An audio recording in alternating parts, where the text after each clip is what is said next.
Social protection and social system for social protection is today a hot topic on the global development agenda. Why do you think it's like that today?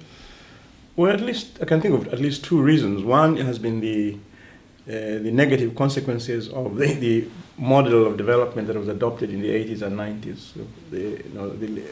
So neoliberal, market-driven, which generated huge amounts of social problems, including in some parts where you have had rapid urbanization but no jobs. So people need some kind of protection. Yeah. That's one. I can think of one driver, but I think more important driver now is also the growing democracy. And because of that, especially in Latin America, you can see there are a lot of political demands for social protection coming from the realization that there are new social movements asking for the state to step in and protect them from the rigors of the market, if you like. Mm-hmm. And what are the connections between social security and poverty eradication? Well, one of the new nowadays the definition of poverty is not only restricted to income, but also the sense of just social well-being in general, which includes feeling socially secure. So it is one of the definitions of poverty eradication involves eradication of insecurity. That's one aspect of it. The other thing is that the incomes that are given to people for social protection, in some cases, have been quite clearly demonstrated that those incomes actually enhance people's productivity, enhance the ability to take risks, to engage in new activities, or to, in some cases like South Africa, where grandparents have used their money to fund the education of their children. So it has those implications.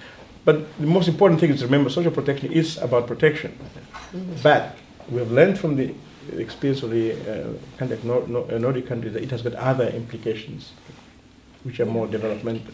For instance, it's social protection is a way of can raise huge amounts of savings. Mm-hmm.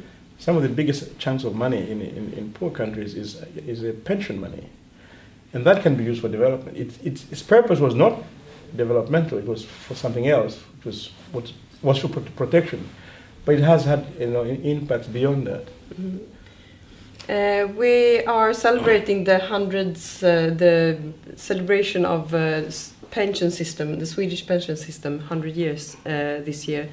What do you think the Swedish experience that we have been discussing this morning could be as an input in this global debate today? Yeah, I think the good thing about this debate we have today is to see this process as a 100 years process, when Sweden was very poor to where it was rich. Because people think of Swedish welfare state as only for rich countries. But I think Sweden demonstrates that you can introduce a lot of measures, including this universal pension system, which was introduced when Sweden was much poorer than some countries in the developing countries today. So you can learn from Sweden not as an end state, but as a beginning and a process. We don't have to repeat everything that Sweden did, but you can learn that certain things can begin very early. And Sweden began these things very, very early. So this argument that you must wait until you reach a certain income level before you have a universal protection, I think Sweden disproves that. And also, Sweden is an interesting country in many ways, in the sense that it was one of Europe's last industrializers. People also forget that Sweden was poor and caught up quite rapidly. Mm-hmm.